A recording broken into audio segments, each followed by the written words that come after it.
안녕하세요. 금융소비자TV의 정지혜입니다. 오늘 저와 함께 해주실 분 소개해드릴게요. 이서현 성공가계부 대표님이십니다. 안녕하세요. 네, 안녕하세요. 이서현입니다. 네, 오늘 저희가 함께 나눠볼 이야기가요. 바로 고령화 사회 노후 재무관리 방법입니다. 네. 사실 우리나라가요. 1990년대부터 이 저출산 고령화가 이제 사회 문제로 대두가 됐잖아요. 그렇죠. 그런데 개인이나 혹은 정부가 이거를 이제 도와주기까지는 한계가 있기 때문에 노후 재무 관리가 꼭 필요하다라는 생각이 드는데 실제로 요즘에 어르신들도 이 노후 재무 관리에 관심이 많으신 분들이 많기 때문에 그렇죠. 이게 도움이 될 것 같아요.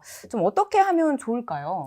네. 사실 뭐 재무 관리하면 돈 버시는 우리 젊은 층들만 해야 되는 거 아닌가 뭐 이렇게 그렇죠. 생각하실 수 있는데요.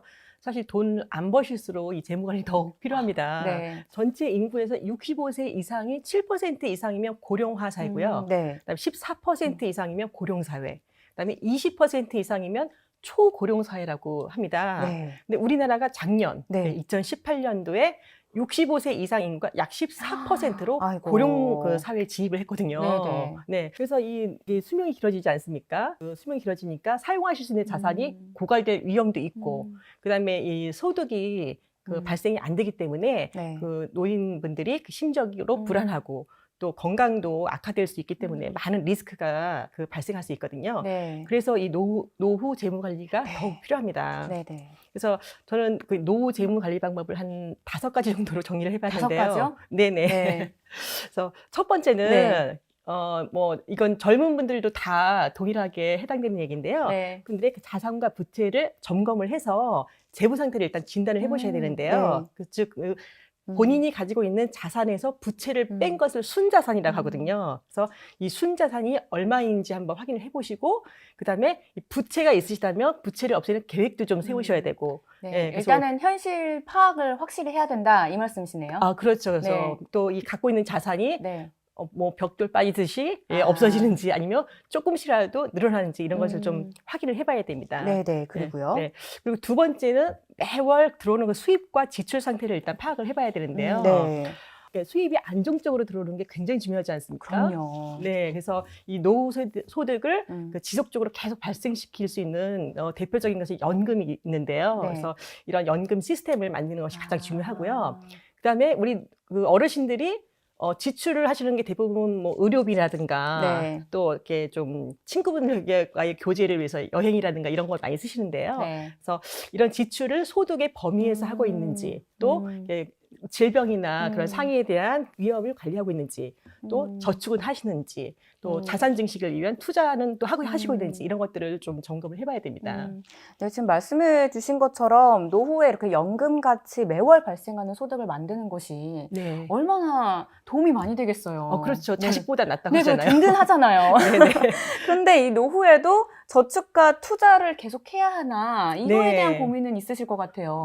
사실 그래서 노후에 저축과 투자를 해야 되나 그냥 있는 돈 갖고 살면 되지 뭐 이러실 수 있는데 사실 이 의료기술이 발달되면서 100세를 사신 분이 굉장히 많아졌어요. 그래서 그리고 또 요즘 이 시중은행의 그 은행 이자율이 뭐 1%, 뭐 또 제로금리 뭐 이렇게 얘기하지 않습니까? 그래서 이 물가는 계속 올라가는데 금리는 낮기 때문에 사실 자산을 증식할 그 길이 없어요. 그래서 그런 노후 자산을 운영하는 것이 한계가 있기 때문에 저축과 투자를 들어오신 연금 소득이라든가 뭐 임대소득 이런 걸 통해서 계속 꾸준히 하셔야 돼요. 근데 대신 이제 저축은 뭐 이렇게 은행에다 맡기시는 거 보통 생각하시는데요. 노후의 저축과 투자는 안전하게 해야 됩니다. 그래서 이 노후 자금 관리의 가장 그 중요한 목표는요. 월 소득 확보하고 그다음에 노후 자금 지키기입니다. 그래서 이 노후 자금은 자산 증식을 목표로 무리하게 투자를 하시는 것보다는요. 조금 이렇게 안전하게 심리적으로 안정감 느낄 수 있게 투자를 하시는 게 좋고요. 그다음에 이게 노후에 손실을 많이 입으면 건강도 악화되시고요. 근데 그걸 또 회복할 시간도 사실 없으세요. 그래서 굉장히 이게 투자하실 때 조금 신중을 하셔야 되고요. 그래서 뭐 큰 돈을 벌기보다는 본인이 가지고 계신 자산의 한 10에서 한 20% 예, 그러니까 뭐 예를 들어서 뭐 5억 있으시면 네. 네, 한 1억 정도 20% 아니면 뭐 많은데요? 많은가요? 10% 네, 5억 네. 있으면 한 5천만 원? 뭐 이 정도. 네, 네, 네. 네, 이 정도만 이렇게 가입을 하시면 음. 그래도 조금 심리적으로 음. 덜 불안하면서 투자를 하실 수가 있고요. 그리고 또 이왕이면은 뭐 이제 높은 수익을 얻고 싶으시겠지만 네. 수익이 높으면 사실 위험도 크거든요. 그럼요. 우리나라 그 2012년도에 저축은행이 많이 파산을 했어요. 네. 그래서 저축은행이 파산했을 때 저축은행에서 그 후순위 채권 상품 많이 팔았거든요. 네, 네. 근데 후순위 채권은 채권 중에서 순위가 그 나중에 오는 채권이라서 그 회사가 부도나면 선순위에 있는 채권자들이 다 채권 회수를 한 다음에 나중에 주는 게 후순위거든요. 그래서 그게 금리가 굉장히 높게 팔았는데 이걸 노인분들한테 많이 팔았거든요. 또 네. 그 저축은행에서 은행 이자보다 높다 막 이래가지고 네. 그래서 이제 그런 것들도 모르고 예적금인 줄 알고 가입하셨기 때문에 많은 그 피해자들이 생겼습니다. 그래서 투자를 하실 때는 진짜 이게 안전한 상품인지 좀 확인을 하시고 가입을 하실 필요가 있겠습니다. 네. 사실 보통 은퇴를 60세에 한다고 하잖아요. 그쵸. 그러면은 이제 네. 100세까지 사셔야 되니까 네. 약 한 40년 정도가 이제 노후 기간이 있다라고 봐야 하는데 네. 그렇기 때문에 안전하게 운영을 해야 되는 게 맞는 것 같아요. 어떻게 보면 네네. 투자도 좀 저축처럼 그렇죠. 안전하게 안전하게 하는 게 가장 네. 중요하다라고 네네. 이제 말씀을 해드릴 수 있을 것 같은데요. 네. 또 이 노후 재무 관리에 필요한 것들이 있다면 또 어떤 게 있을까요?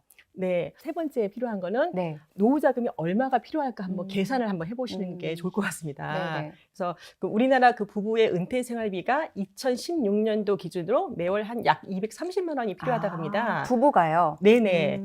그래서 이거 근데 이 필요자금 평균이죠. 네네. 근데 뭐 많이 쓰시는 분들 더 많이 쓰시겠지만, 그렇죠. 네. 근데 이 필요자금 산정 시에는 노후의 그 생활비, 네. 또 자녀들이 결혼하지 않습니까? 그래서 자녀 결혼 같은 그런 이벤트 비용, 그다음에 나이가 드실수록 병원에 가실 확률이 의료비. 높으니까 이 의료비, 네. 그다음에 여행 가실 뭐 여가 생활비, 그다음에 부부 중에 한 명이 또 남으면 독고 생활 기간이 또 있지 않겠습니까? 그런 네. 배우자의 독고 생활 그런 기간 이런 것들을 한번 생각을 해야 되고요. 그다음에 이 노후 재무 관리 네 번째는 네. 보유하고 계신 금융자산이나 네. 또 부동산 자산, 집이죠. 네. 예, 이 집을 현금화시키는 작업을 해야 됩니다. 우리나라 그 대부분 사람들이 보유하고 있는 자산이 80% 이상이 다 부동산이거든요. 그래요? 네, 다 대부분 집에 다 올인되어 있습니다. 네. 그래서 그 보통 현금 자산이 그렇게 많지 않거든요. 그래서 이거 요즘에 그래서 이 어르신들한테 주택연금이 인기가 많은데요. 이 부동산을 연금화하면 네. 사실 자녀들의 도움 없이도 생계가 네. 가능하기 때문에 좋은 것 같습니다. 그러면 매월 이렇게 돈이 들어오는 식으로 이제 바꾸시라는 말씀이시죠? 그렇죠. 네. 그러면 일단은 보유하고 있는 이 금융 자산을 어떻게 연금화되고 있는지를 먼저 알려주시면 되겠네요. 네네.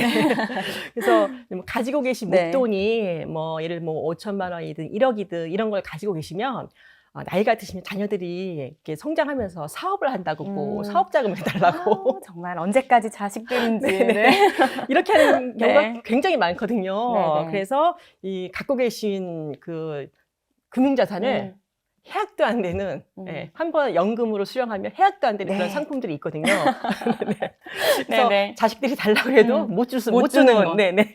그런 네. 금융자산에다가 일부는 가입하시는 게 좋고요. 네. 그런 거에 대표적인 게 보험회사의 어떤 즉시연금이라든가 그다음에 증권회사에서 매월 배당을 주는 그런 상품도 있어요. 네. 그래서 이제 안전하게 들어올 수 있는 상품이 있거든요. 그래서 증권사에서 월 배당을 주는 그런 금융상품에 가입을 해서 연금처럼 소득이 나올 수 있게 해야 되는데 이제 보험회사에서 가입할 수 있는 이런 즉시연금에는 유형이 한 3가지 정도가 있어요. 그래서 네. 기간을 정해서 받으시는 확정형 연금, 그다음에 돌아가실 때까지 계속 주는 종신연금, 그다음에 뭐 이자만 받다가 이거는 이제 그런 경우에는 사실 연금이 다 소멸되는 거거든요. 근데 나는 이자만 받다가 이 목돈을 자식한테 물려줘야지 이런 걸 이제 네네. 상속형 연금이라고 합니다. 네. 그래서 이런 상속형 연금을 이제 가입을 하실 수가 있고요. 근데 뭐 아까 뭐 제가 보험회사나 증권회사를 얘기했지만 이런 금융상품 선택할 때는 네. 수익률이나 나오는 돈 뭐 이런 것도 중요하고요. 반드시 아까 말씀드렸듯이 안전하게 안전성. 네. 네. 노후 자금 지킬 수 있고 네. 안전하게 운영될 수 있는 그런 상품을 선택하는 것이 중요하다고 생각합니다. 네, 일단 또 보험사나 이 증권사 등에서 판매하는 금융상품이 또 너무나 많아서 네. 선택하는 게 진짜 어렵잖아요. 그렇죠. 네, 그래서 금융상품도 잘 파악을 해서 이제 본인의 상황에 네. 맞는 것을 이제 선택해야 될 것 같은데요. 네. 노후 재무 관리의 마지막이 뭘까요? 네.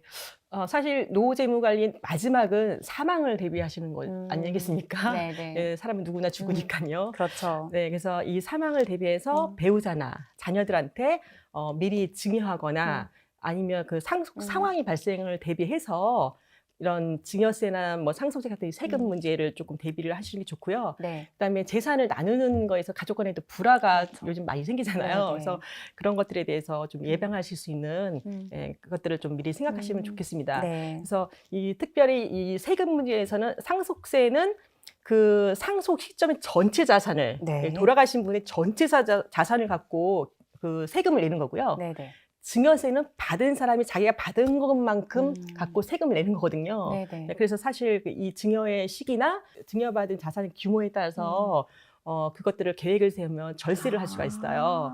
네, 그래서 그런 것들을 준비하시는 게 좋고요. 그리고 이제 참고로 이 상속세하고 증여세 그 세율을 이제 살펴보면 이제 돌아가신 분 자산이 1억 원 이하는 10%, 그다음에 1억 초가 5억 이하는 20%, 그다음에 5억 초가 10억 원 이하는 30%, 10억 원 초가 30억 원 이하는 40%, 그다음에 30억 원 초과는 50% 세율을 그 매기거든요. 그래서 예를 들어서 뭐 자산이 50억인 분은 25억을 국가에 세금으로 내야 됩니다. 네. 근데 25억이 당장 현금이 있을까요? 자녀들이? 그렇지 않죠. 그렇지 않죠. 네. 네. 그래서 25억의 현금이 없기 때문에 갖고 계신 부동산을 세금으로 낼 수도 있고요. 네, 그런 것은 이제 뭐 나중에 또 한번 다루겠지만 물납이라고 합니다. 네, 부동산을 또 세금으로 낼 수도 있고, 네, 하기 때문에 이런 것들에 대해서 사실 준비하시는 게 굉장히 중요합니다. 그렇네요. 네네. 정말. 그리고 또 이 가족들이 또 자산을 갖고 싸우기 때문에 조금 미리 유언장 같은 거 이렇게 좀 유언장을 작성을 해놓으시면 돌아가신 어르신의 어떤 그런 뜻을 조금 반영할 수 있는 그 상속이 될 수도 있습니다. 네. 네, 맞습니다. 마지막에 이렇게 마무리가 좀 훈훈하게 가야 하는 거니까요. 이런 거는 미리미리 이제 가족들 상의하에 좀 정해놓으면 굉장히 좋을 것 같아요. 그렇죠. 네. 그래서 오늘 이제 금융소비자TV에서는 어르신들의 재무 관리를 어떻게 해야 할지에 대해서 알아봤는데요. 제가 오늘 기억에 남는 거는 안전성이었어요. 네. 이거 하나만 좀 기억해도 괜찮겠죠? 네네. 어저께도 가슴 아픈 기사를 제가 봐서. 노후 재무 관리는 안전하게 라는 말씀을 전해드리면서 다음 시간에도요, 이 노후 소득을 가장 중요한 연금의 종류와 특징에 대해서 이야기 나눠보도록 하겠습니다. 네, 그러면 다음 시간에 또 뵙겠습니다. 네, 고맙습니다. 또 봬요.